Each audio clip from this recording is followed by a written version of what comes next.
A brilliant scientist just broke time itself. Dr.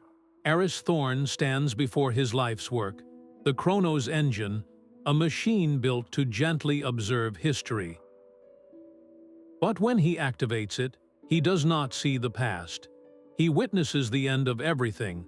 A silent scream echoes through the void as stars are snuffed out like candles.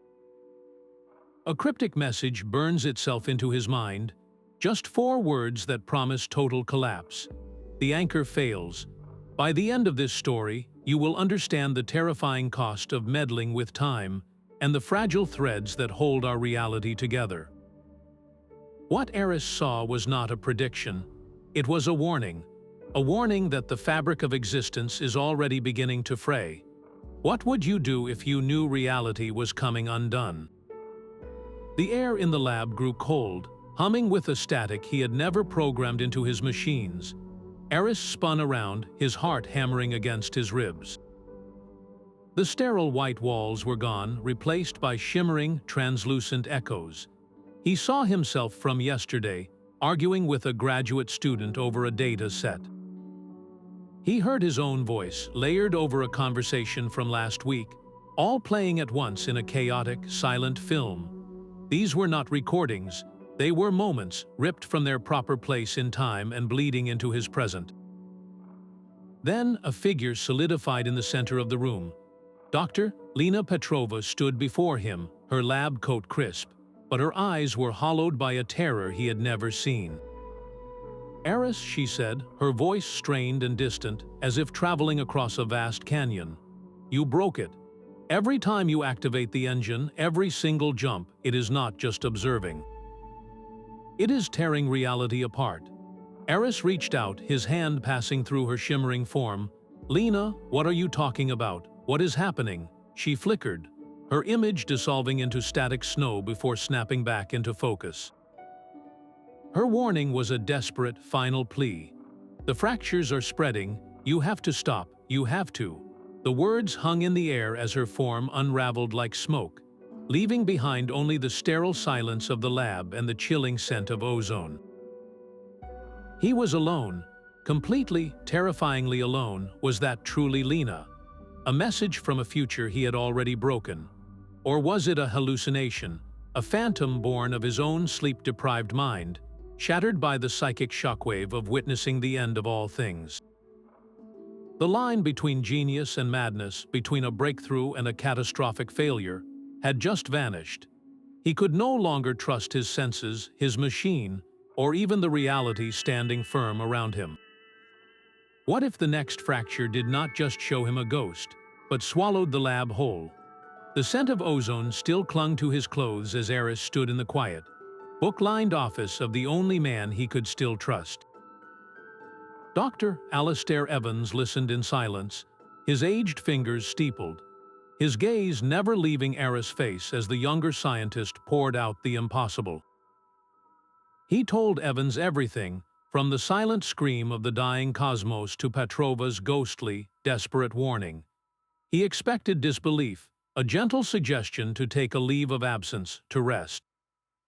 Instead, Evans leaned forward, his voice a low, grave whisper. "You saw the unraveling. I had feared this day would come."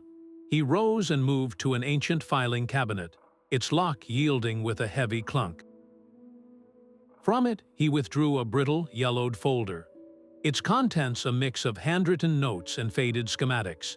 "The official story was that my early work on temporal theory was abandoned," he said, placing the folder on the desk between them. "A dead end. It was not. We discovered that reality is not a single thread but a weave, and like any weave it has anchor points." He spread the papers out, revealing complex diagrams that looked less like physics and more like celestial cartography. Temporal anchors are fixed points in history, events of such immense gravity that they hold the entire timeline in place. They are the pins in the fabric. Your Chronos Engine, Aris, does not just observe, it applies force, and by applying force to time, you are pulling out the pins, one by one. Evans tapped a specific point on the oldest schematic, a node from which all other lines seem to radiate. There is one pin, the first pin, that secures all the others, the prime anchor. It is the foundation stone of our causal reality. Find it.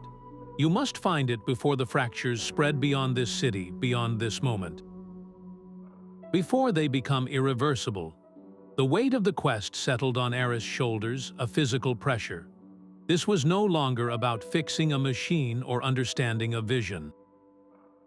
It was a race to find a mythical point in history, a single event he had no name for, with all of existence hanging in the balance. How do you search for a legend when every second you spend looking brings the entire tapestry closer to complete collapse?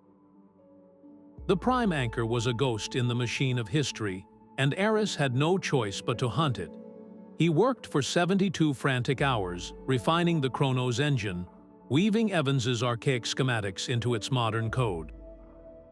He was not building a time machine for exploration, but a precision scalpel, designed to make a single, desperate incision into the past. His destination was the heart of the Roman Empire, a nexus of power and permanence that felt like a logical candidate for such a foundational event. He input the coordinates for the Roman Forum at the height of its glory, and initiated the sequence. The lab dissolved not into a clear, stable vision, but into a shimmering, sickly haze. He stood, or at least the perception of standing, amidst a Rome that was coming undone. The marble columns of the Senate House flickered, one moment solid and imposing, the next translucent, revealing the skeletal scaffolding of a half-built film set from some future century. The air tasted of dust and ozone, and the triumphant shouts of legionaries marching past were layered with the distorted crackle of radio static. He saw a merchant selling pottery, his stall suddenly filled with plastic water bottles that glitched back into clay amphorae a second later. Then a centurion, his armor gleaming, stopped directly before Aris. The soldier's face contorted in confusion and terror, his eyes locking onto Aris as if he could see him. He opened his mouth, but the voice that emerged was not Latin. It was a flat, modern American accent, raw with panic. "It is all a lie." The words hung in the corrupted air for a split second before the soldier's form dissolved into a storm of black and white static, vanishing completely. Aris stumbled back, his heart a frantic drum against his ribs. This was not a stable observation. This was a wound, a deep, infected tear in the flesh of history. The timeline was not just unstable. It was aware of his intrusion, and it was fighting back with the only weapons it had: glitches and echoes from a collapsing future. The prime anchor was not here. His search had failed, and his very presence was accelerating the decay. How many more jumps could reality withstand before the fractures became a total system failure, leaving nothing but static and forgotten echoes? A cold, sterile light replaced the flickering chaos of corrupted Rome. The phantom marble and static-filled screams vanished, and Aris found himself standing in a vast, silent space that defied all geometry. There were no walls, no floor, no ceiling, only a soft, directionless illumination. And standing before him were three figures. They were human in shape, but their forms held a strange, shifting quality, as if he were seeing them through a thin sheet of moving water. They did not feel like ghosts or echoes. They felt profoundly, terrifyingly real. The central figure, a woman who seemed both young and impossibly ancient, stepped forward. Her voice was calm and clear, yet it carried the weight of eons. "We are the custodians," she said, her eyes holding a sorrow deeper than any ocean. "And you, Aris Thorne, are a surgeon trying to mend a patient with a hammer. Every time your engine tears into the timeline, you do not heal the wound. You make it wider. You are not finding the prime anchor. You are destroying the very possibility of its existence." Aris tried to speak, to defend his desperate quest, but the words died in his throat. The woman, who named herself Ilara, continued, "You search for a place, an event, a moment in history. You think like a physicist, but reality is not only physics. It is also story, and every story needs a heart. The prime anchor is not a when or a where. It is a who. The statement landed with the force of a physical blow. A person, the foundational constant of all existence, was a single, living consciousness, woven so perfectly into the fabric of time that their very life was the linchpin holding everything together. Ilara's gaze was unwavering. This person must live their life in absolute ignorance of their role. To know their own importance is to create a paradox of such magnitude that it would instantly snap the thread. Your search, your very intention to find them, sends ripples of awareness through the timeline. You are shining a beacon directly at them, and with every jump you make that light brighter. You are not saving reality, Dr. Thorne. You are leading the end of all things directly to its door. The revelation redefined his entire mission. Success was not a matter of finding the anchor, but of ensuring it was never, ever found. His life's work, his desperate race against time, had been the greatest threat of all. How do you protect something when the mere act of looking for it is what will ultimately cause its destruction? The silence left by the custodians was more terrifying than any static-filled scream. Aris stared at the empty space where they had stood, their final warning echoing in his mind. He had to stop. He had to shut everything down, to let the machine grow cold and hope the fractures would somehow heal on their own. His hand trembled as he reached for the master power switch. But in that moment of desperate decision, a violent tremor rocked the lab. It was not an earthquake. It was a temporal shockwave, a ripple of pure causality rebounding from a future his actions had already broken. The Chronos Engine, sensing the instability, flared to life on its own. The safety protocols shattered. He was not in control anymore. The universe, wounded and furious, pulled him in. One moment he was in his lab. The next he was falling through a kaleidoscope of screaming contradictions. The air was thick with the roar of a Tyrannosaurus Rex, its colossal head bursting through the crumbling facade of a skyscraper he recognized from his own city. A flock of pterodactyls scattered as a burning starfighter, its hull marked with alien glyphs, spiraled down from a blood-red sky to vanish into the stone walls of a half-formed medieval castle. The ground beneath his feet was not ground at all, but a shifting mosaic of asphalt, prehistoric fern, and polished marble. This was not a timeline. It was a garbage dump of eras, a chaotic void where all of history was collapsing in on itself at once. The laws of physics were just a forgotten suggestion. He stumbled through the insanity, his mind recoiling from the sensory overload, and then he saw him. Leaning against the rusted hull of a 1950s convertible that was slowly being overgrown by crystalline vines from some far-flung future, was an old man. The man's lab coat was torn and stained, his face a roadmap of exhaustion and profound grief, but the eyes were unmistakable. They were his own. This was Aris Thorne, decades from now, a survivor clinging to the last shred of a dead reality. The future Aris lifted his head, his movement slow and burdened with the weight of total failure. He did not seem surprised. He spoke, his voice a dry rasp, barely audible over the dinosaur's roar and the shriek of tearing metal. You finally see it. The truth I learned too late. Stop searching for the anchor. His gaze was filled with a bottomless, knowing pity. It is a trap. The words struck Aris with the force of a physical blow. The future version of himself coughed, a weak, hollow sound. The custodians, they told you it was a person, a secret that must be kept. But the greatest secret is that the search itself is the weapon.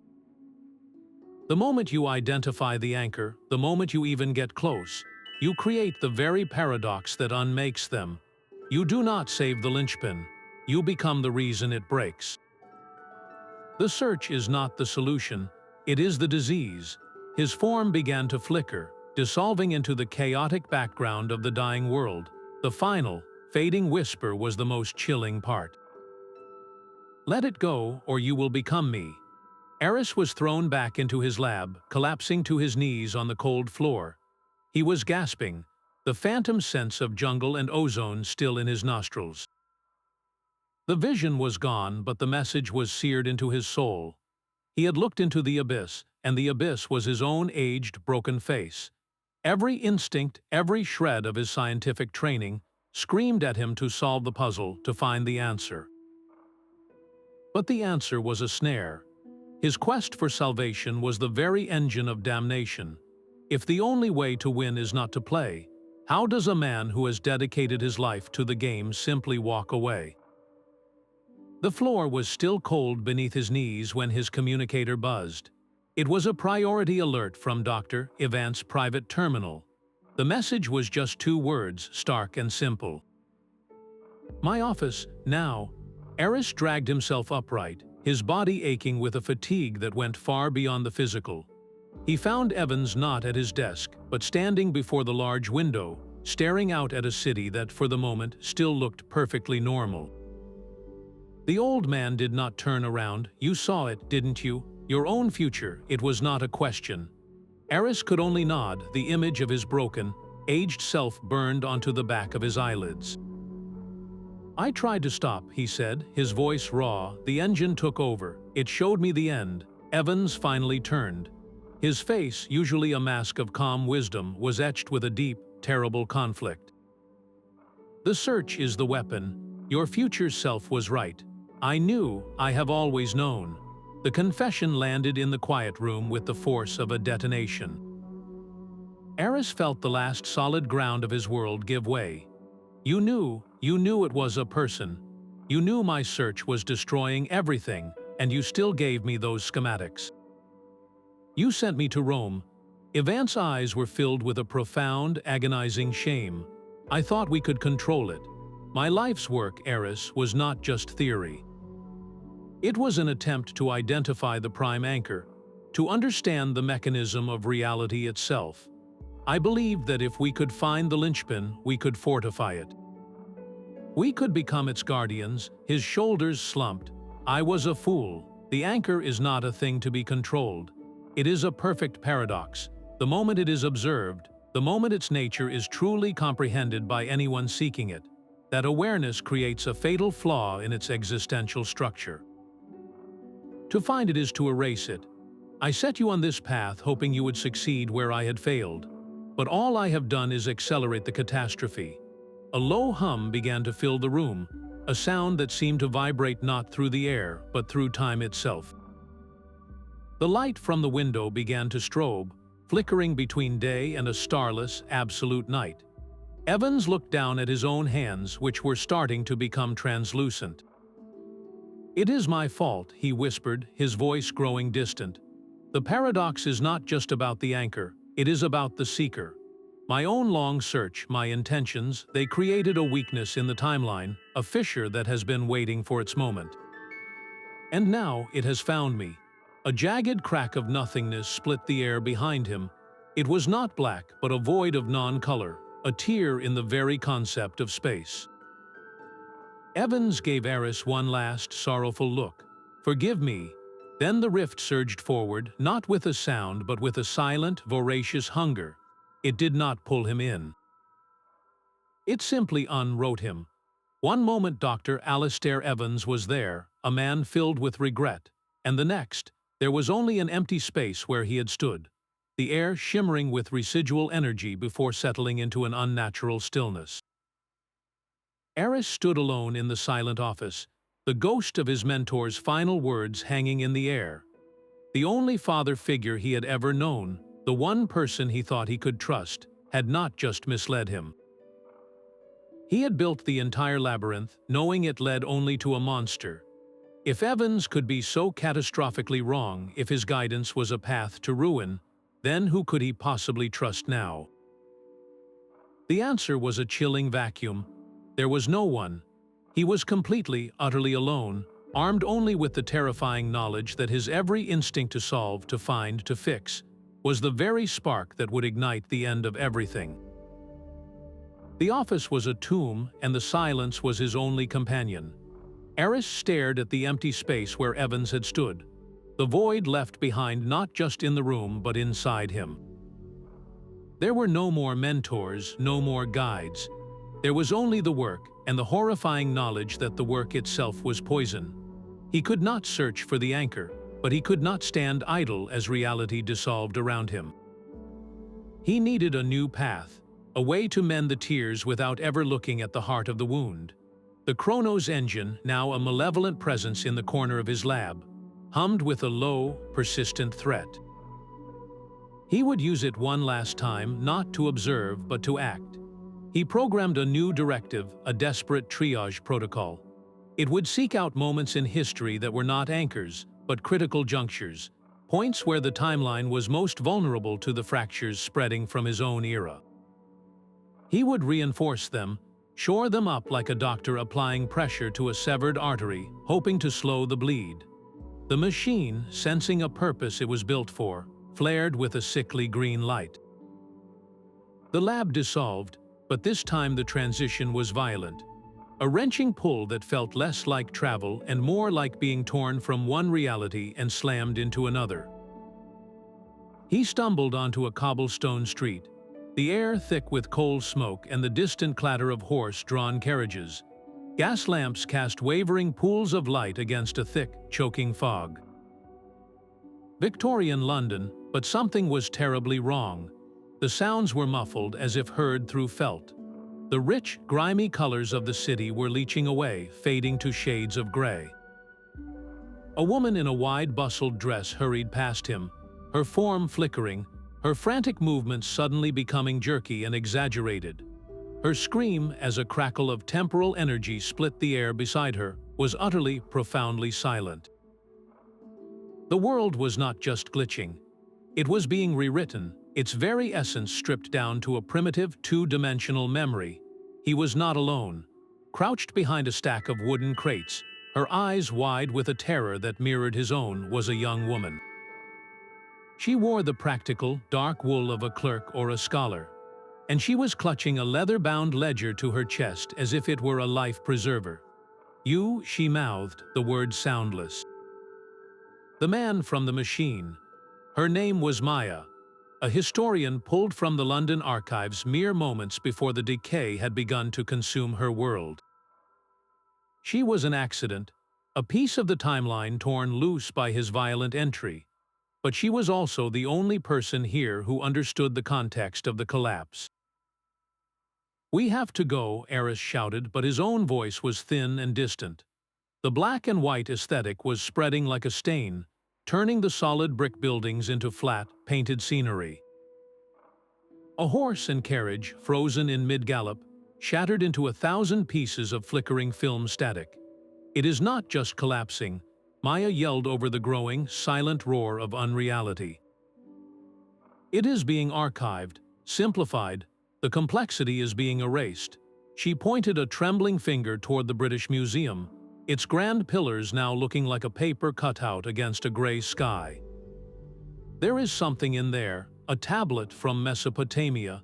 It is a record of a king's dream, a vision of cosmic order. It is not an anchor, but it is a thread.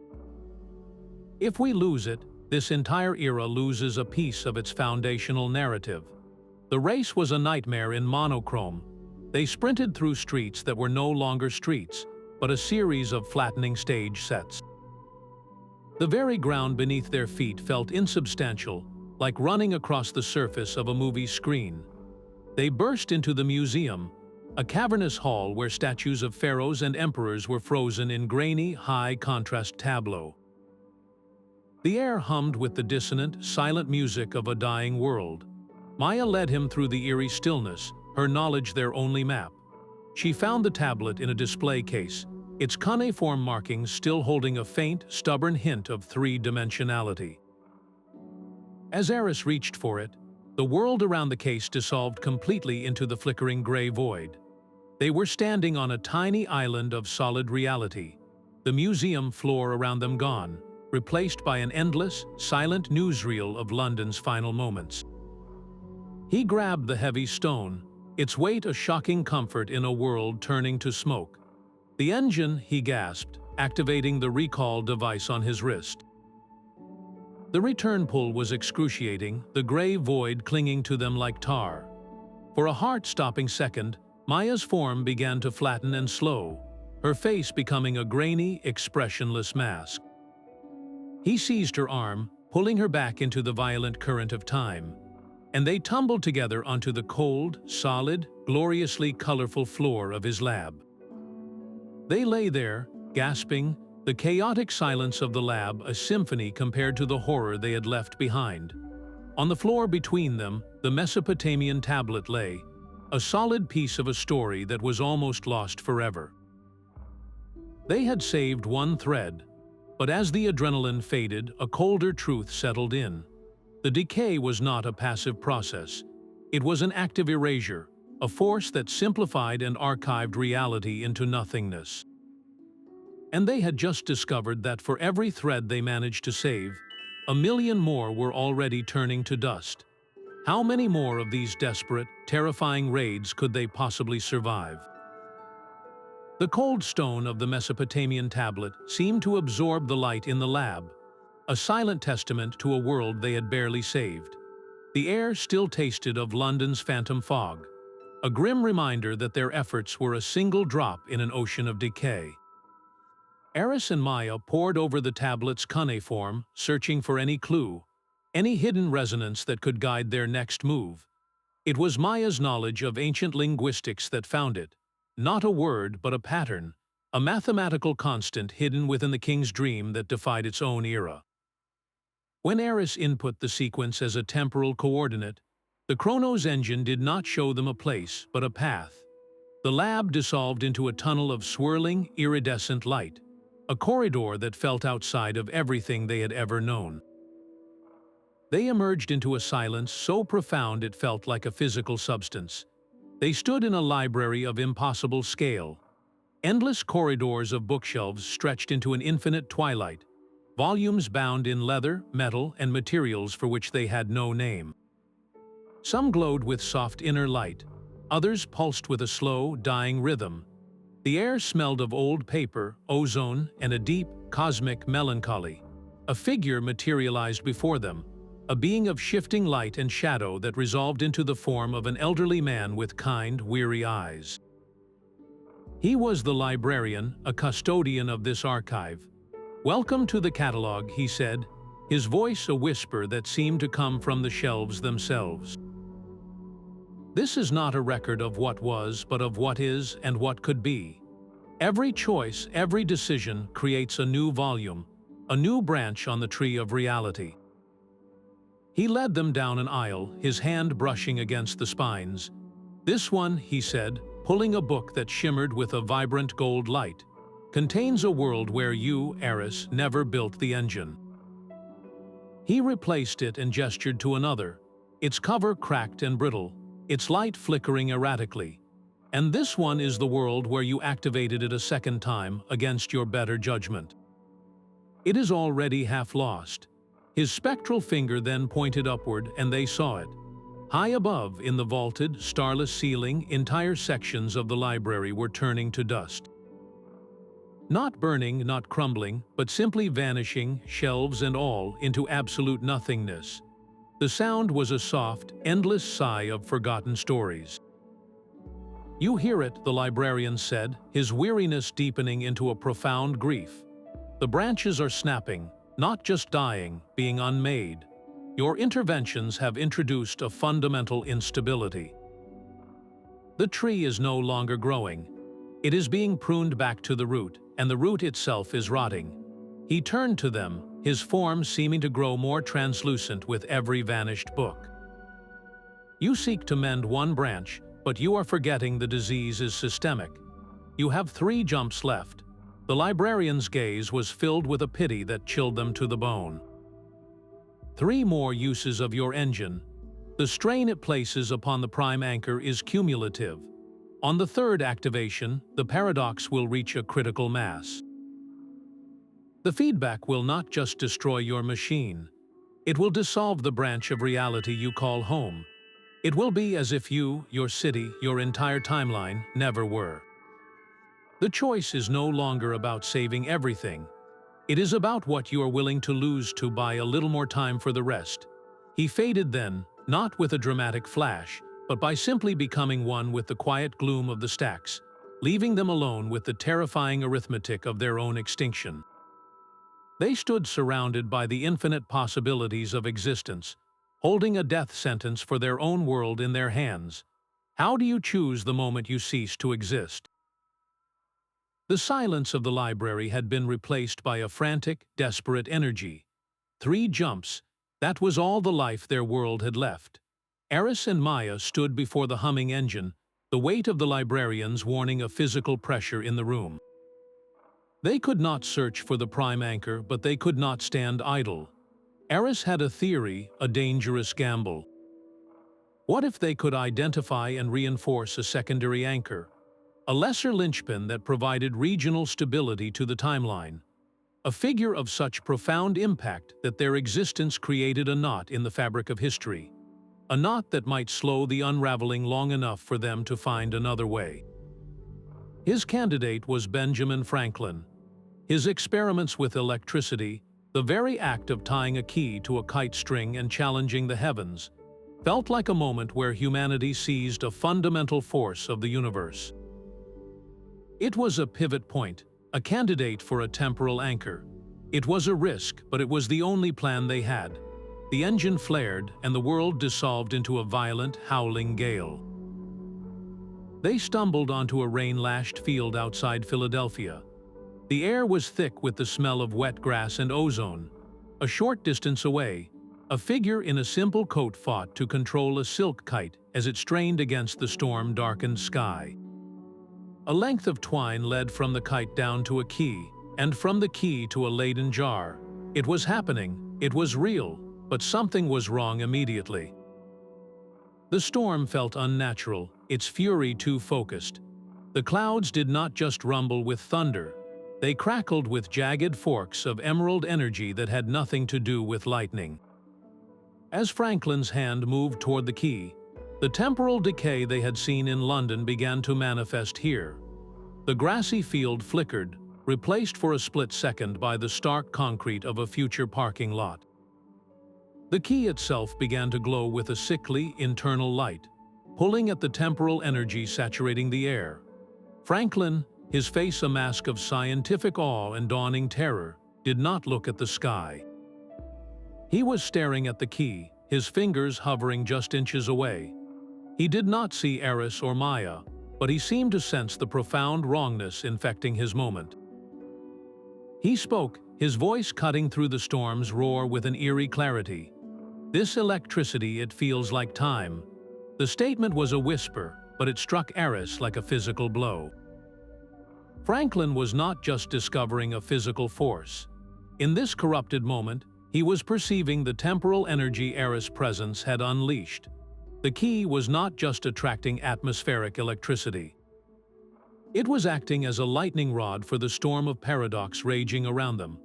A violent, silent flash of green energy erupted from the key, not a spark, but a tear in the air itself. The world dissolved into a screaming montage of glitches. Franklin's face aged 60 years in a second, then reverted to a child's. The field became a city street, then a desert, then a seascape, all in the space of a single, nauseating heartbeat. The reinforcement attempt had failed catastrophically. They had not strengthened a secondary anchor. They had poisoned a pivotal moment in history, introducing a paradox that was now ripping the event apart from the inside.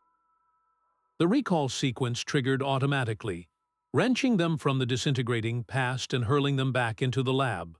They collapsed, the phantom sting of rain still on their skin, the smell of ozone and failure thick in the air. Benjamin Franklin was not an anchor. He had been a test, and they had broken him. If a historical giant could be so easily corrupted by their mere presence, what hope did they have of saving anyone at all? The phantom rain from Philadelphia still stung his skin as the labs solidified around them, but the storm had followed them home. A violent cascade of emerald static erupted from the engine's core, a feedback loop of corrupted history. It arced across the room, a jagged spear of pure paradox aimed directly at Aris. He was frozen, watching his own erasure hurtle toward him. He had no time to move, no time to even think. But Maya did. She shoved him aside with a strength that belied her frame, and in the same fluid motion, she snatched a heavy, crystalline resonator from the workbench. It was a diagnostic tool, never meant for this. As the green energy slammed into her, she slammed the resonator against her own chest. The crystal flared, not deflecting the energy but drinking it. It glowed brighter and brighter, a star-going supernova in the confines of the lab. The air screamed with the sound of rewriting physics. Maya's form began to dissolve, not into static, but into light. She was holding the paradox, containing the fatal error meant for him, and it was burning her out of existence. She turned her head, her eyes meeting his, already more memory than substance. Her voice was a calm whisper, a stark contrast to the chaos consuming her. Some truths are too heavy for one timeline to hold. Then her gaze sharpened, the last of her focus pouring into a final, desperate command. Find the real anchor, Aris, and she was gone. The light vanished. The resonator clattered to the floor, inert and dark. The lab was silent, the air clean, the immediate threat gone. Maya had taken the full force of the corrupted timeline into herself and had been utterly, completely erased to save him. She was not just dead. She was a cancelled equation, a story ripped from the book of reality. He was alone again, but this solitude was different. It was not the loneliness of betrayal, but the crushing emptiness of a debt that could never be repaid.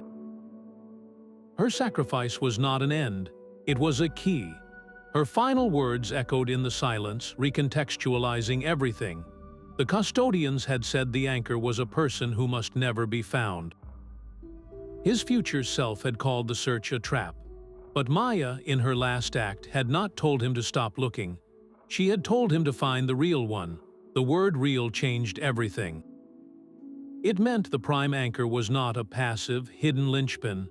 It was something else entirely, a truth with agency, a presence that could be sought not as a destroyer, but as a partner. Her sacrifice had not been a tragic failure. It had been a necessary step, a burning away of a flawed assumption. The determination that filled him now was colder, sharper, and more focused than anything he had felt before. It was no longer the frantic scrambling of a guilty man trying to fix his mistake. It was the solemn, unwavering resolve of a man who had been given a final, sacred command. The real anchor was waiting, and he would find it, not with the desperate force of the Chronos Engine, but with the quiet, absolute clarity that Maya's sacrifice had bought him. How do you find a truth that has been deliberately hidden from all of creation, when the only map you have is written in a final, selfless act? The silence left by Maya's sacrifice was a physical void, a hollow space in the air and in his heart. Aris stared at the spot where she had stood, the echo of her final words the only thing keeping him anchored. Find the real anchor. He had failed to protect her, failed to reinforce the past, and now he was alone with a machine that had only 2 jumps left before it erased his world. He reached for the power conduit, his hand steady with a grim, newfound resolve. He would dismantle it.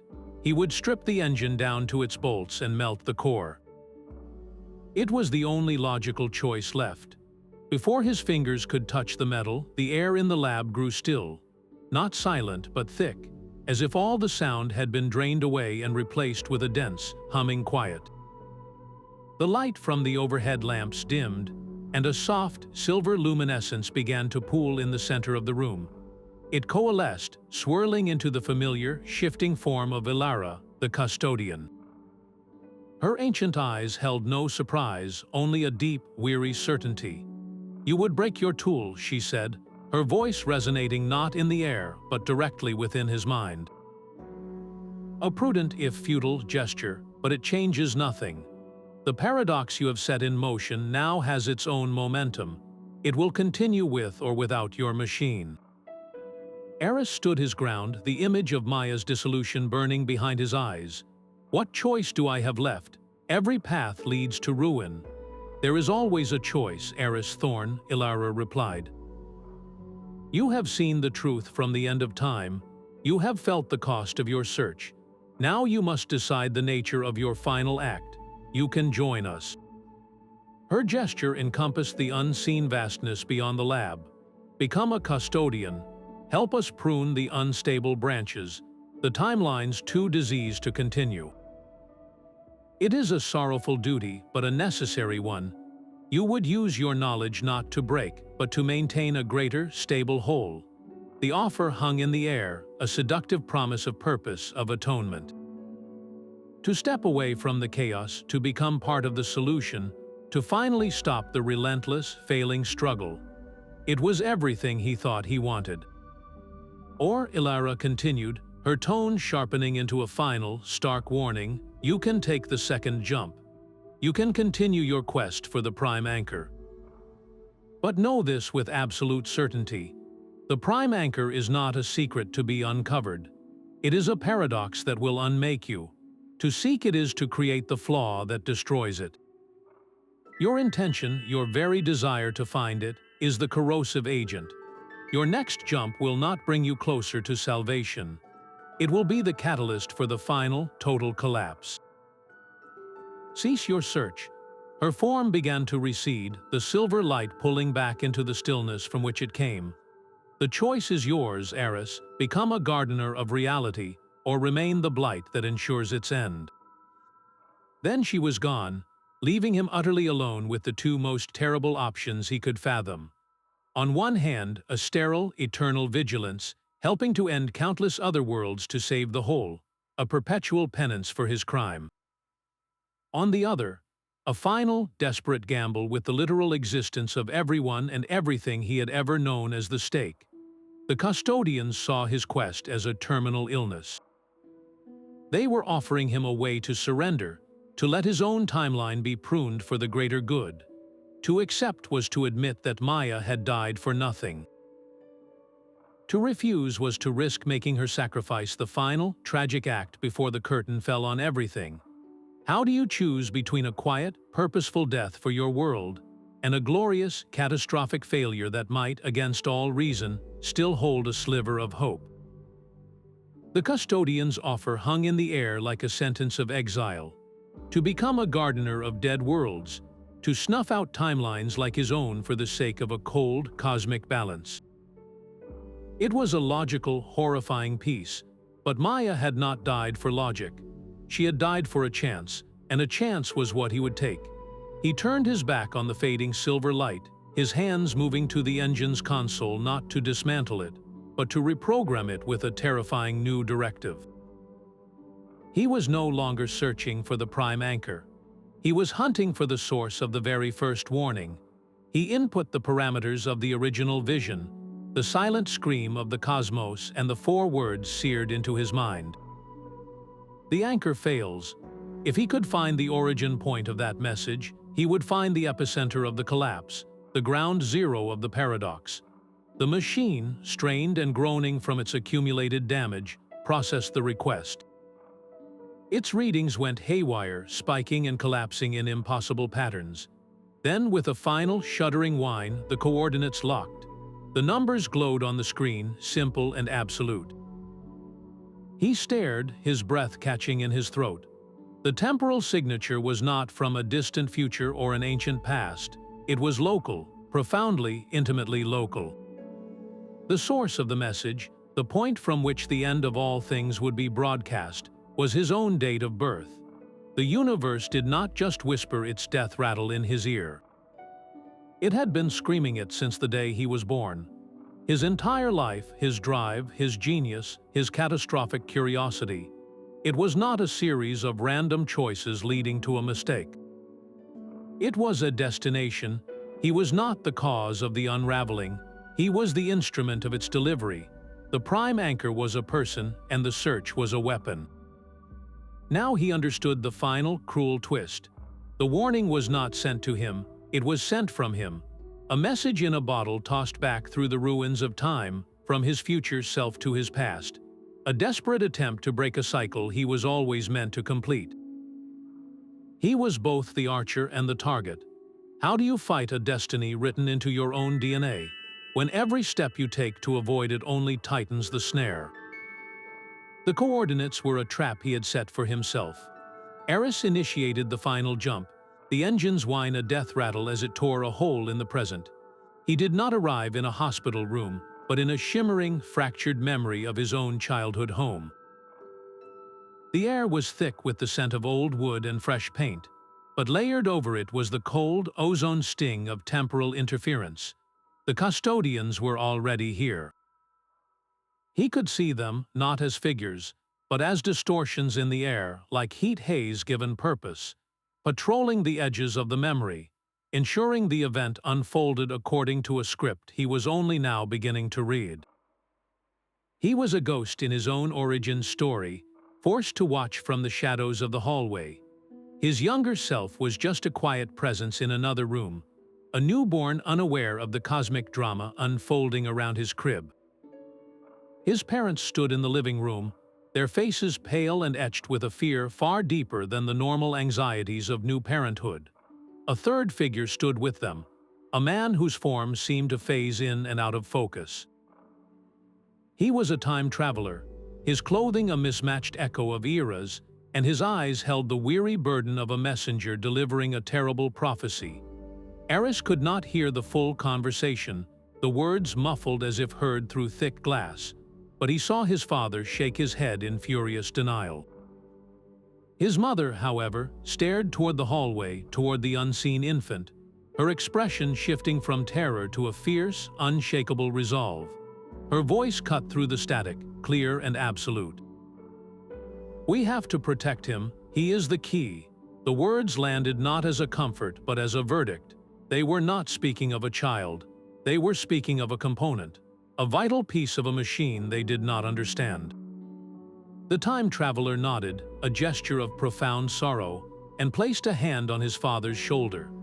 The memory began to distort, the edges of the room curling inward like burning paper. The comforting details of the home, the patterned sofa, the framed photograph on the wall, blurred and ran together as the custodians exerted their will, sealing this moment away, locking the truth behind a veil of ordered forgetfulness. The last thing Aris saw was his mother's face, not looking at the baby, but looking directly at him, the ghost in the hallway. Her eyes filled with a love so vast it encompassed the terrible destiny she was accepting for him. Then the world dissolved into a roar of white noise, the memory collapsing under the weight of its own paradox. He was not a man who had stumbled into a catastrophe. He was a weapon, carefully loaded and aimed by the very people who loved him most. His entire life a prelude to a single, shattering moment he was now destined to create. If he was the key, then what terrible door was he meant to unlock? The ghost of his mother's resolve hung in the air, a final, devastating clue. The memory collapsed, and Aris was thrown back into the lab, the truth detonating inside him with the force of a supernova. It was not a puzzle to be solved. It was a mirror. He was the prime anchor. He was the living paradox, the fixed point born from a moment that had been deliberately manipulated and stabilized by the custodians themselves. His own birth was the event, the pin holding everything in place. His life, his consciousness, was the fundamental constant, the story at the heart of all stories. And his time travel, his desperate, brilliant, catastrophic work, was not just damaging the timeline, it was causing his own anchor to fail. Every jump was an act of self-sabotage, a hammer blow to the very foundation stone he represented. The warning, "the anchor fails," was not a prophecy. It was a diagnosis. He was the patient, and he was the disease. The custodians had not been trying to stop him from finding the anchor. They had been trying to stop him from destroying himself. Their offer to join them was not an invitation to atone, but a desperate plea for him to cease the self-harm that was dooming all of existence. He had been so focused on the machine, on the external tears in reality, that he had missed the fracture growing within his own soul. His genius, his drive to understand, to fix, to control time, these were not just personality traits. They were the very flaws engineered into his existence, the cracks through which the paradox was now leaking. He was a book trying to read its own pages, and in the process, he was erasing the words. The ultimate horror was not that he had broken reality. The ultimate horror was that he was reality, and he was committing a slow, unwitting suicide that would take the entire universe with him. How do you save everything when you are the very thing that needs saving? The truth was a collapsing star, its gravity crushing every other thought. He was the anchor, and his desperate attempts to fix time were the very force unraveling it. The moment this realization locked into place, the lab vanished. The solid walls, the humming consoles, the very floor beneath his feet dissolved into a screaming vortex of colliding eras. A Roman legionnaire materialized mid-stride, his sandal crunching down on the polished chrome of a starship corridor. The roar of a Spitfire engine tangled with the guttural cry of a Tyrannosaurus Rex, its colossal head bursting through a cloud of neon holographic advertisements. This was not a controlled observation. It was a temporal aneurysm, a catastrophic bleed of every when and where into a single, impossible now. Through the chaos, he saw Alara, her form flickering as she fought to maintain cohesion against the storm. Her voice cut through the dissonance, not as a whisper in his mind, but as a raw, desperate shout. Aris, your attachment to time is destroying it. You cling to every moment, every possibility, every version of yourself. You must let it go. The paradox is not in the machine. It is in you. Her words were a key turning in a lock he did not know he possessed. He had been clinging so tightly to his guilt over Evans, his grief for Maya, his obsession with fixing his mistake. He was trying to hold the entire, infinite tapestry of existence in his hands, and his desperate grip was tearing the threads apart. To be the anchor was not to control time. It was to be still within it. A knight in plate armor stumbled past, his sword clattering against the chassis of a delivery drone. A woman in Victorian dress stood frozen, screaming silently as a swarm of microbots from a far future disassembled the lamppost beside her into a cloud of glittering dust. The storm was a reflection of his own fractured soul, his refusal to accept the immutable truth of his own nature. Letting go felt like a betrayal, it felt like giving up. But Alara was right. His attachment was the weapon.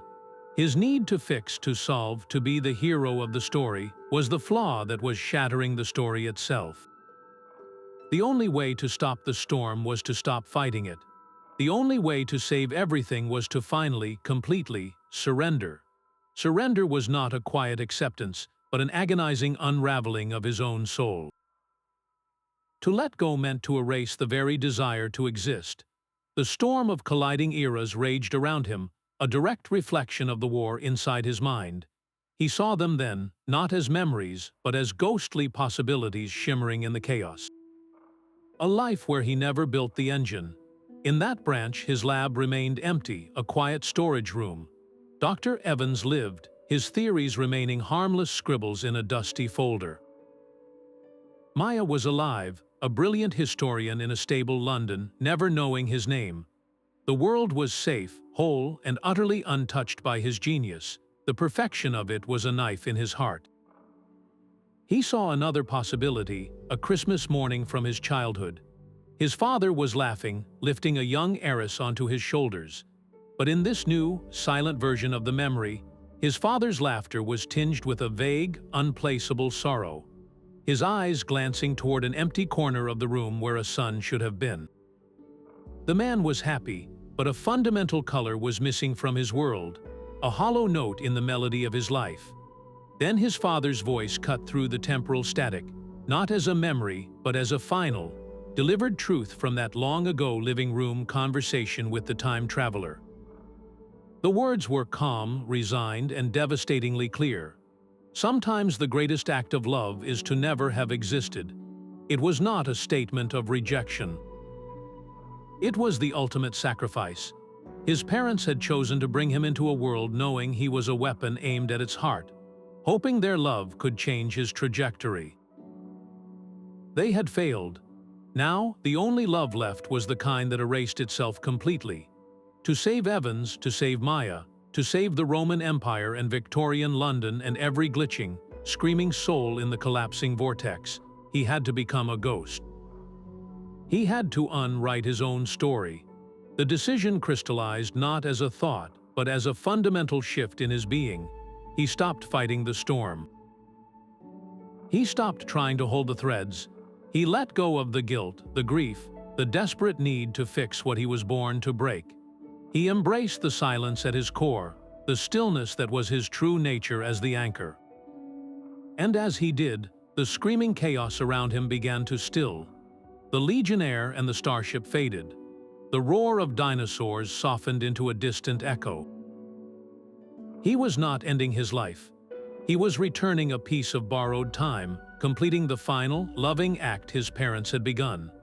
How do you say goodbye to a world you were never meant to save, but were always destined to destroy?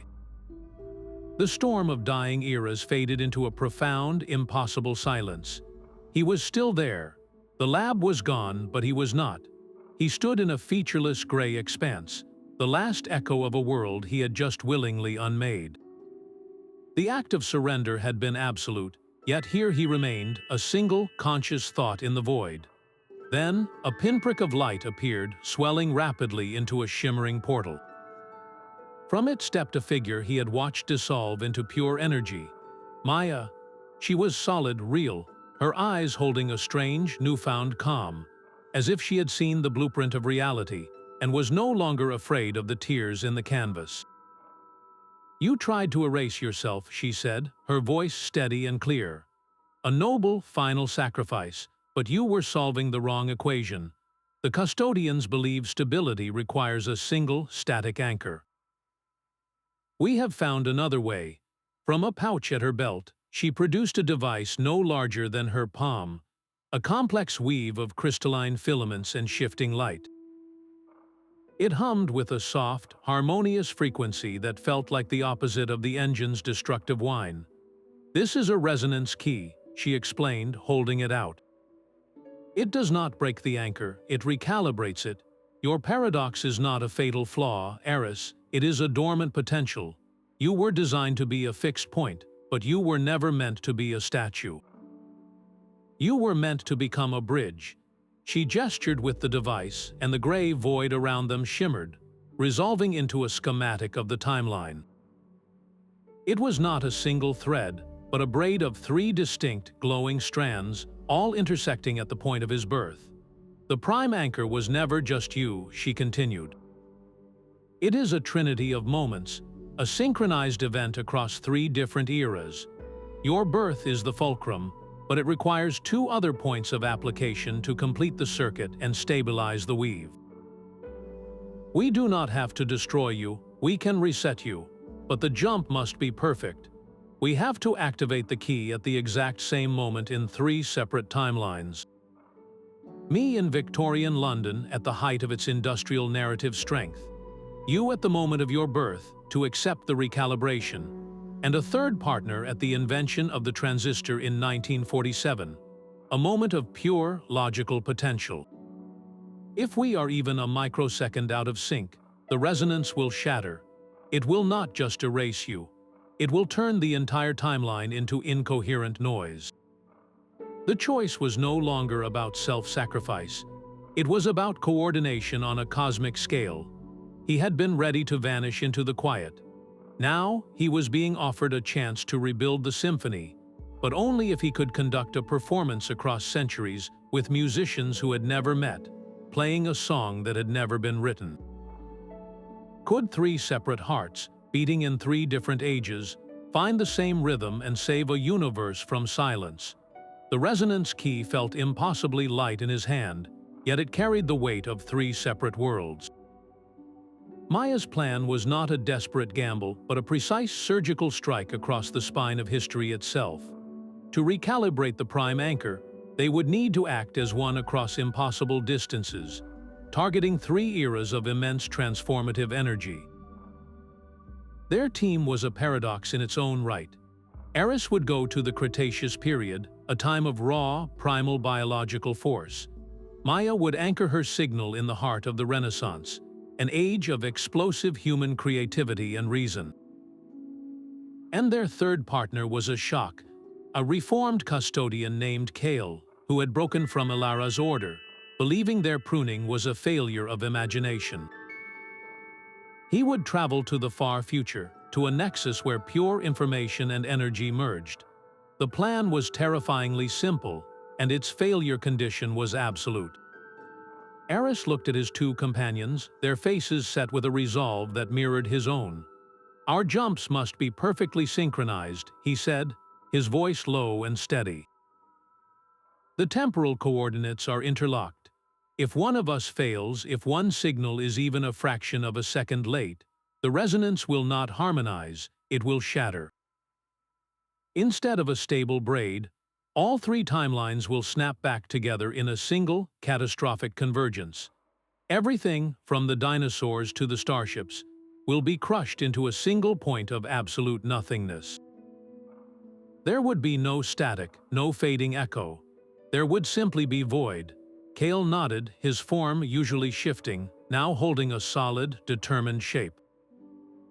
"The custodians fear chaos," he said, "but chaos is just potential they refuse to cultivate. We are not breaking the rules, we are writing a new one." Maya checked the settings on her own device one final time. She met Aris' gaze, and in her eyes he saw not the historian he had pulled from a dying London, but a co-architect of a new reality. "No pressure," she said, a faint, grim smile touching her lips. With a shared, unspoken signal, they activated their respective engines. There was no violent lurch, no screaming vortex. The world around Aris simply dissolved into a deep, resonant hum, the sound of the universe holding its breath. He did not arrive in a chaotic landscape of roaring dinosaurs and prehistoric ferns. He stepped onto a vast, silent plain under a sky of bruised purple and orange. The air was thick, humid, and heavy with the scent of massive, unfamiliar blossoms. In the distance, the silhouettes of colossal sauropods moved with a slow, graceful majesty that felt less like animals and more like walking mountains. This was not a world of mindless violence, but one of immense, quiet power. He could feel the raw biological potential of the era vibrating through the very ground, a foundational energy he needed to tap. He moved to a crystalline rock formation that pulsed with a soft, internal light, the designated anchor point. As he raised the resonance key, he felt the fragile threads of the other two jumps tugging at his consciousness. He could sense Maya, a bright point of intellectual and artistic fervor in Florence. He could feel Kale, a cool, vast intelligence in a city of light. Their three destinies were now a single, trembling chord, and he was one of the three notes. If his note faltered, the music of existence would end forever. Could three hearts, beating across millions of years, find the perfect rhythm to save a symphony on the brink of silence? The ground vibrated with the footfalls of giants, a deep bass rhythm that was the heartbeat of this primeval world. Aris moved cautiously toward the crystalline rock, the resonance key a warm, living weight in his palm. He could feel the synchronization link with Maya and Kale as a faint, melodic hum in his mind, a fragile thread connecting three impossibly distant points in time. But the thread was fraying. The air around him began to shimmer, the humid jungle heat giving way to sudden, biting cold. The colossal ferns to his left flickered, their vibrant green replaced for a split second by the stark metal walls of a future starship corridor. A pterosaur soaring overhead glitched into a swarm of drones before snapping back into leathery winged reality. The temporal distortions were not just visual. They were a physical sickness, a nausea born of a world losing its coherence. He was halfway to the rock when a low grunt echoed from the tree line. A triceratops, its three-horned head massive and formidable, emerged from the foliage. Its small, intelligent eyes fixed on him. It was a creature of immense, solid power, a testament to the stability of this age. Then the stuttering began. The beast took a thunderous step forward, its weight shaking the earth.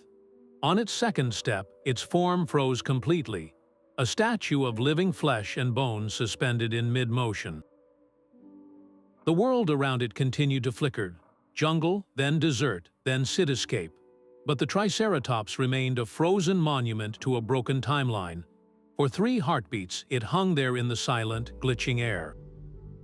Then time snapped back with a violent lurch. The dinosaur roared, a sound of primal confusion and rage, and charged. Aris sprinted, his boots slipping on the suddenly unstable ground. He could hear the beast's hot breath, feel the tremor of its pursuit. The crystalline rock was just steps away. He leaped, his hand outstretched, the resonance key aimed at the stone's pulsing heart. As his fingers made contact, the very earth beneath the charging Triceratops dissolved. The solid soil turned into a pool of liquid, shimmering light. The colossal creature plunged into it without a sound, its form unraveling into streaks of gold and amber energy that spiraled into the key. The device flared, drinking the raw, prehistoric potential, and for a moment the distortions ceased. The Jurassic world stabilized, its colors deepening, its sounds becoming rich and full.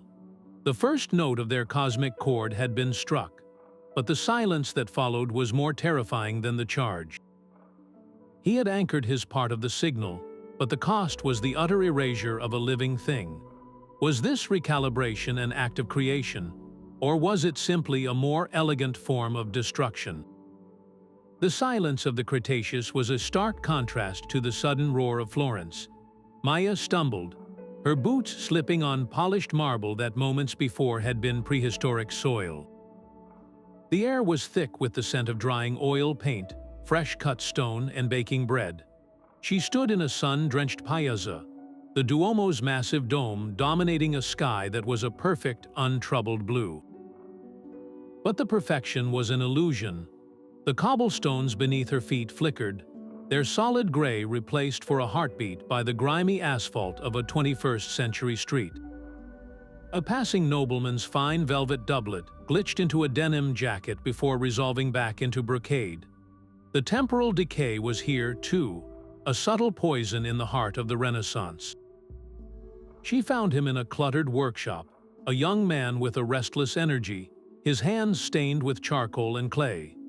Leonardo da Vinci looked up from a complex sketch of a flying machine, his eyes not with suspicion, but with a brilliant, insatiable curiosity.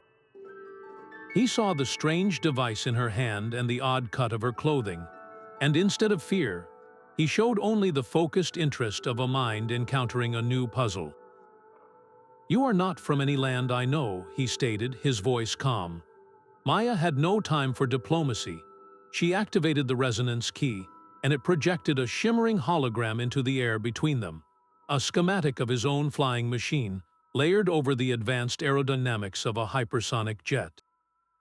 She showed him the double helix of DNA, a concept centuries away, and the mathematical constants of general relativity. "I am from a future that is coming undone," she said, her voice tight with urgency. "Your age, this explosion of thought, is a thread in a tapestry that is unraveling. We need your mind, maestro, not for art, but for reality itself." Leonardo studied the swirling images, his gaze leaping from biology to physics to engineering. He reached out, his fingers passing through the light of a star chart. "Time," he murmured, his eyes wide with a dawning, terrible awe. "It is the ultimate masterpiece. A composition of infinite complexity." He looked from the hologram to Maya's desperate face, and then to the window, where the very bricks of a building across the street were beginning to soften and flow like wet clay. "And it is cracking." He did not hesitate. He snatched up a piece of chalk and began scrawling frantic equations across his stone floor, incorporating the future mathematics Maya had shown him. The architecture around them groaned. The walls of his workshop breathed, bulging inward before snapping back. The wooden beams of the ceiling writhed like serpents. Leonardo ignored it all, his focus absolute. He took the resonance key from her, his artist's hands making minute adjustments to its crystalline filaments, his understanding of fundamental geometry allowing him to see a stability her 21st-century mind had missed. He placed the device on his workbench, anchoring it with a lodestone and a prism. The moment it made contact, the shifting architecture stilled. The room solidified, the colors of his paintings deepening, the sense of the city outside sharpening into vivid clarity. The second note of the chord rang true, a clear, perfect tone born of human genius. But as the harmony settled, a new fear took root. If the Renaissance was this fragile, how much more volatile would the far future be? A place where thought and energy were one. Their success here was a single, stable brushstroke on a canvas that was still tearing at its edges. The air in Florence still hummed with the resonance of genius, but Kale's world was coming apart at the seams. He materialized not in a city of stone and steel, but in a metropolis of solidified light. Towers of coherent energy spiraled into a sky woven from data streams, and the citizens were patterns of information, living thoughts given temporary form. This was the apex of existence, a civilization that had transcended physical limits, and it was dying. Jagged cracks of non-color, the same voids that had consumed Dr. Evans now scarred the skyline. Where these fractures touched, the luminous towers didn't crumble, they decompiled. The intricate data structures of buildings and beings unraveled into screaming torrents of raw, chaotic code before dissolving into the hungry silence. Kale stood on a wide platform overlooking the city, his reformed custodian senses overwhelmed by the screams of a universe being systematically deleted. His team, a handful of other dissidents who believed in growth over preservation, fought a desperate, losing battle. They projected stabilizing frequencies at the fractures, but the voids consumed the energy, growing larger with every attempt. Their leader, a being of pure logic named Lyra, turned to him. Her form, usually a serene constellation of light, was flickering erratically. The decay is accelerating, Kale.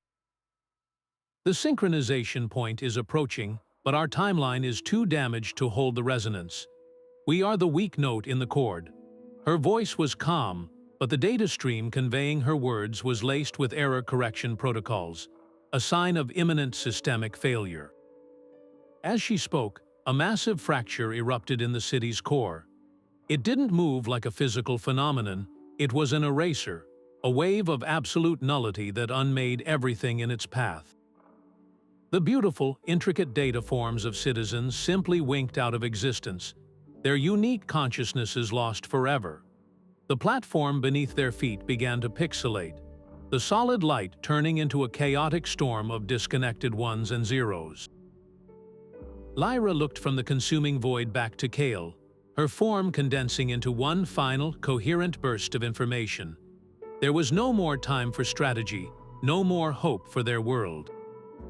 The end is here. The message was not a shout, but a clean, devastating data packet, imbued with the weight of a civilization's final moment. Activate now or lose everything. Then the wave hit her. Lyra did not scream. She fragmented, her consciousness exploding into a beautiful, terrible supernova of pure information that was instantly consumed by the void. The platform dissolved beneath him. Kale fell through a storm of dying code, the last echoes of a trillion lives screaming in his mind. He had a microsecond to make the choice. To activate the resonance key now, from within this chaos, would be to send a corrupted, dying signal. It could poison the entire recalibration, ensuring total collapse. But to wait, to try and find a more stable point, was impossible. There was no more stable point. His world was gone. He had to transmit the signal not from a place of strength, but from the heart of the collapse itself, trusting that the pure potential of the Cretaceous and the ordered genius of the Renaissance could compensate for the scream of his dying future. As the nullity closed in, he activated the key, pouring the last defiant spark of his era into the device. Would a signal born from the end of everything be enough to save its beginning? The resonance key in his hand became a star, its light swallowing the prehistoric sky. In Florence, the device on Leonardo's workbench erupted in a silent, blinding halo that fixed the shifting stones of the city into permanence. And from the heart of the dying future, Kale's final, desperate signal pierced the void, a pure note of sacrifice cutting through the chaos. For one impossible moment, all of history inhaled. Then it exhaled a wave of pure stability, a gentle, undeniable force that washed through the arteries of time, from the first cell to the last star. Aris felt it not as a shock, but as a homecoming. He was no longer just a man standing on a Cretaceous plain. He was the weight of the sauropod's footfall, the stroke of Leonardo's brush on a fresh canvas, the final, coherent thought of a civilization of light. He was woven into the tapestry, a single thread finally feeling the entire, magnificent weave. A unified voice, composed of a trillion whispers from every era, echoed not in his ears, but within the core of his being. The anchor holds. The words were a statement of fact, a temporary victory for now. The profound connection faded, leaving him back in his own lab, the air clean and still. But the world outside the window was not the one he had left. The city skyline was a breathtaking, impossible hybrid. Gleaming spires of polished chrome and glass rose beside the sturdy, timbered frames of Tudor houses. A horse-drawn carriage rolled down the street, its driver nodding to the pilot of a silent, hovering vehicle. The air smelled of rain, exhaust, and baking bread. The timelines had not just been stabilized, they had been merged. The cost of their salvation was this beautiful, bewildering mosaic. The fractures were healed, but the scars remained as seams where different eras now stitched together into a single, new reality. The prime anchor was secure, but the world it now anchored was one that had never existed before. The silence in the lab was no longer empty.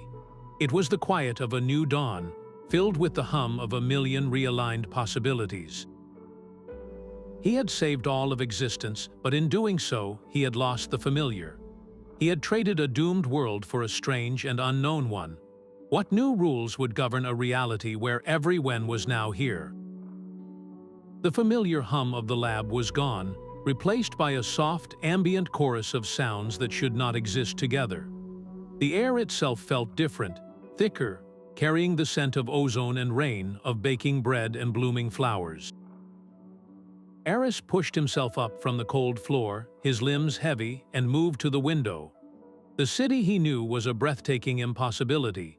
Gleaming towers of silver and glass soared beside half-timbered Tudor houses, their dark wood a stark contrast to the shimmering facades. A horse-drawn cart, laden with barrels, moved slowly down the street, its driver exchanging a friendly wave with the pilot of a silent, egg-shaped vehicle that hovered a few feet above the cobblestones. The sky was a tapestry of clean, modern lines and the drifting, ornate smoke from coal-fired hearths. It was not a ruin nor a chaotic glitch. It was a fusion, a seamless, living mosaic where every era had found its place. The door to his lab slid open with a soft hiss, and Maya stood there. She was not the terrified historian he had pulled from a dying London, nor the spectral figure dissolving into light. She was solid, real, her eyes holding a calm wisdom that spoke of journeys he could scarcely comprehend. She smiled, a gentle, knowing expression. "We did not fix time," she said, her voice clear and steady. "We evolved it. This is the new reality." Aris looked from her face back to the impossible cityscape. How can this be stable? The prime anchored me, it was meant to hold a single thread. Maya stepped fully into the room, her gaze taking in the strange new world outside. The old anchor was a single point, a statue holding up a ceiling. It was strong but brittle. When you accepted your nature and chose to recalibrate instead of erase, you did not just reset the pin.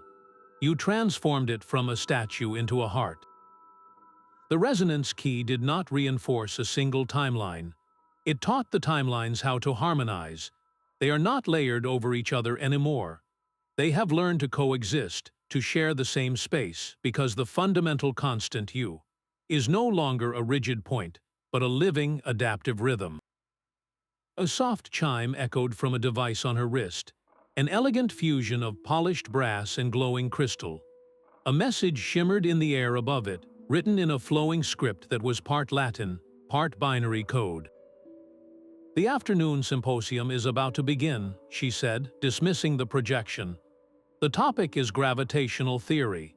The main speaker is a woman from the 23rd century, and her primary respondent is Sir Isaac Newton. They have become quite good friends." She offered her hand. "Come and see. This is not the world we saved, Aris. It is the one we helped to be born." The choice to step out of the lab was more daunting than any jump through time. It was a step into a universe that had rewritten its own rules, a world where the end of reality had not been averted, but had instead become a beautiful, terrifying beginning. What new wonders and challenges awaited in a society where every chapter of human history was living on the same page? The symposium was a marvel of impossible conversations, yet Aris found himself struggling to remember the questions he wanted to ask. Later, walking through a park where mechanical birds sang Renaissance madrigals, he tried to recall his mother's face. The memory was a smudged photograph, the details of her smile and the sound of her voice slipping through his fingers like smoke. At first, he dismissed it as fatigue, the lingering shock of the recalibration. But the losses continued to mount. He could no longer remember the specific equations that had once covered his lab whiteboard, the very formulas that had built the original Chronos Engine. The name of his first mentor, before Dr. Evans, vanished from his mind completely. He was a book whose own early chapters were being gently, inexorably erased. He found Ilara waiting for him in the garden of fused realities, her form a subtle disturbance in the air beside a tree that bore both apples and softly glowing date of fruit. "You feel the emptiness growing inside you," she said, her voice carrying no triumph, only a profound and ancient sorrow. "The stability of this new world has a price, Aris, and you are paying it. You are the anchor, but you are also a part of the tapestry now. To hold the weave together, your own thread must be fully integrated. Your unique past, the singular timeline that was only yours, is being woven into the collective whole. Your personal memories are the thread being used in the mending." He stared at her, a cold dread seeping into his heart. "My memories are the cost, my life." Ilara's gaze was unwavering. "Some sacrifices are eternal. You gave up your linear history to become the heart of a multidimensional one. You can no more reclaim the man you were than a river can reclaim a single drop of water. You are becoming everyone, and in doing so, you are ceasing to be only yourself."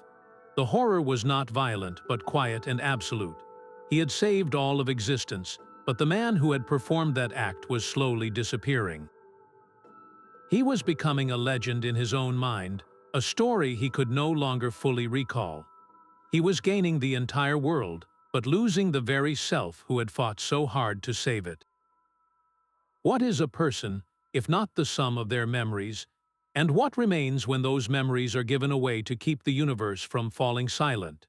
The scent of rain on cobblestones and the hum of anti-gravity engines had become the new normal, a symphony of coexistence that Aris was slowly learning to accept. He walked through a city square where children played a game with rules that blended medieval chivalry with quantum probability. For a moment, the seamless beauty of it all almost felt like peace. Then the wind shifted.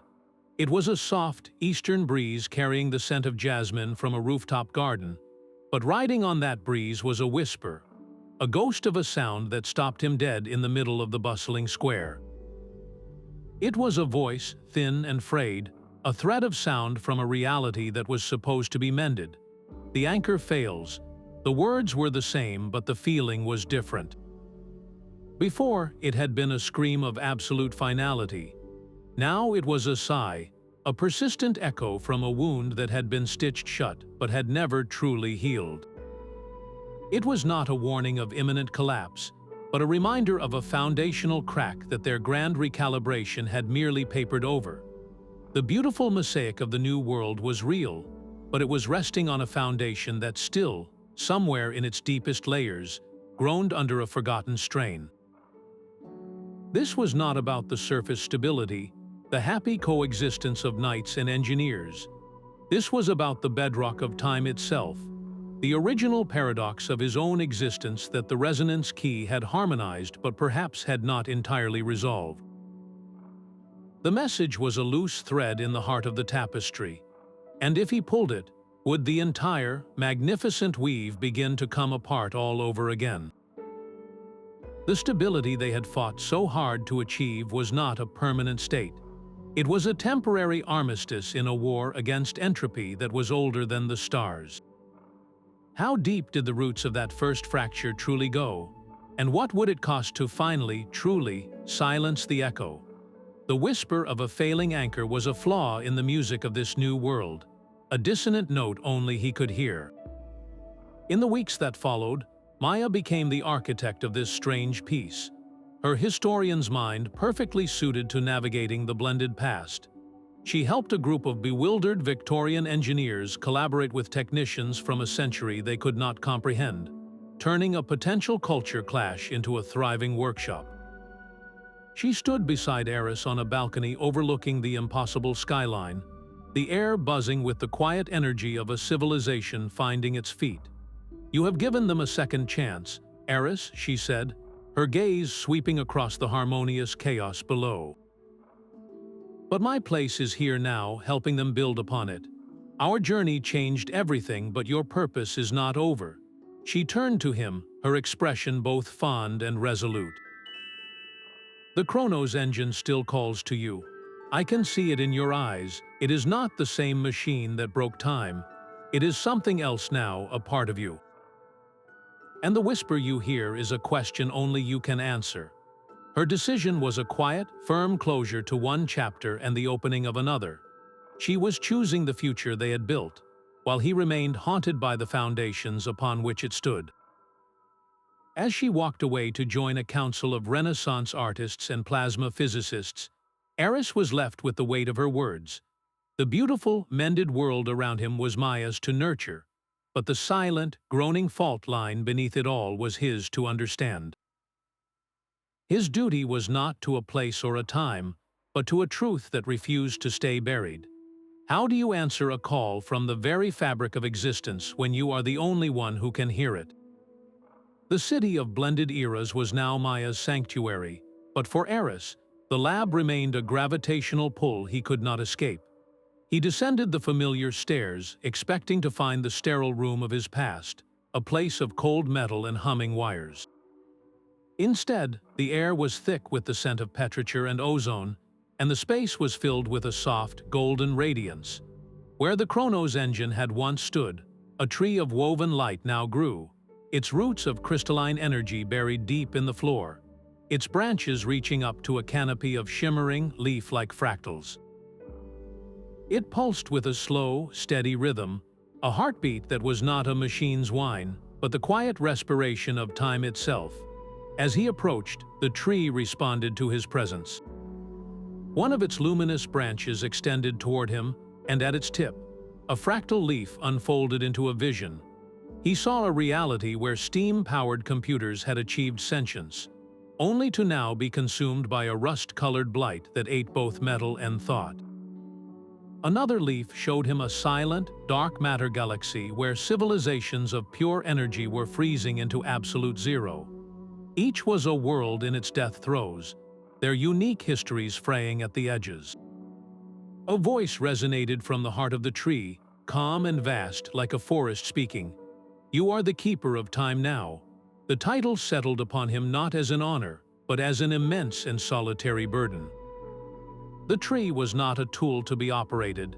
It was an instrument to be played, and he was the only musician who could hear its music. The voice spoke again, its final question hanging in the luminous air. "Where will you go?" This was no longer about saving his own reality. That war was over. This was about stewardship. The tree was showing him that their recalibration had saved one tapestry, but in the vastness of the multiverse, countless others were still unraveling. He was being offered a choice that spanned all of existence: To intervene in another world's end would be to risk the delicate harmony of his own. But to stand idle, knowing he held the power to act, would make him a custodian of silence, watching from a place of safety as other lights went out. The Keeper of Time had to decide which song of salvation, or which quiet elegy, he would now conduct. The golden tree of time showed him a dying world of sentient steam, its metal mines rusting into silence. Then another, a galaxy of frozen light. But as the last fractal leaf faded, a new vision bloomed, one that was not an ending, but a beginning of a different kind of end. At the very edge of the shimmering canopy, a patch of darkness appeared. It was not the empty gray of the void he had known, nor the clean nullity that had consumed the future. This was a different kind of nothing. It was a deep, bruise-colored absence that actively drank the light from the tree's branches, a hungry maw that seemed to suck the very sound from the air around the vision. It moved, not like a wave, but like a slow, deliberate stain, spreading across the tapestry of a distant timeline, leaving only a featureless anti-color in its wake. The air in the lab turned cold. The scent of ozone returned, sharp and metallic. The golden light of the tree dimmed, its rhythmic pulse faltering as if struggling for breath. And then Ilara was there. She did not coalesce from light, but from the growing shadows in the corner of the room, her form strained, the usual shifting quality of her presence now rigid with alarm. Her eyes were fixed on the consuming darkness in the vision. "You see it," she said, her voice tight, stripped of its ancient calm. "The Fracture King is coming. He is not a destroyer, he is a scavenger, a parasite. He thrives on the chaos you worked so hard to mend. Our new, blended world, with its delicate, untested seams, is not a fortress. To him, it is a feast." The dark stain in the vision pulsed, and for a moment, Aris felt a pull, a terrifying gravitational tug that seemed to target not his body, but his memories, his very sense of self. He understood then. This new enemy did not break timelines. It consumed their potential, their stories, their energy, leaving behind a sterile, neutralized husk of what once was. The beautiful mosaic outside his window was the most complex, unstable, and energy-rich reality this parasite could ever hope to find. How do you fight a force that does not want to break your world, but to devour its very soul? The golden tree's light dimmed, its pulse faltering under the shadow of the Fracture King's approach. Aris knew he could not face this threat alone. He turned to the tree, placing his hands upon its luminous bark, and sent a call through the intertwined roots of the new reality. He did not seek soldiers, but sentinels. The first to answer was a figure who solidified from a shimmer of disciplined order. General Decimus stood clad in polished legionary armor, his face etched with the pragmatism of 100 campaigns. He took in the impossible lab with a single, sweeping glance, his hand resting on the hilt of his gladius. "You speak of an enemy that devours worlds," he stated, his voice a low rumble. "Rome stood because we defended its walls, not just its heart. If this king threatens the walls of existence itself, then my sword is yours. We defended Rome. We will defend all existence." The air crackled next, resolving into a being of swirling, coherent light, a sentient star map who identified itself as Sigma. Its voice was a chorus of calculated probabilities. Analysis. The Fracture King represents an entropic variable our previous models deemed theoretical. My core programming is preservation through predictive stability. This new threat is the ultimate instability. I will join this cohort. And then Maya arrived not from the city, but from a ripple in the air, her historian's satchel now holding tools that blended crystal and code.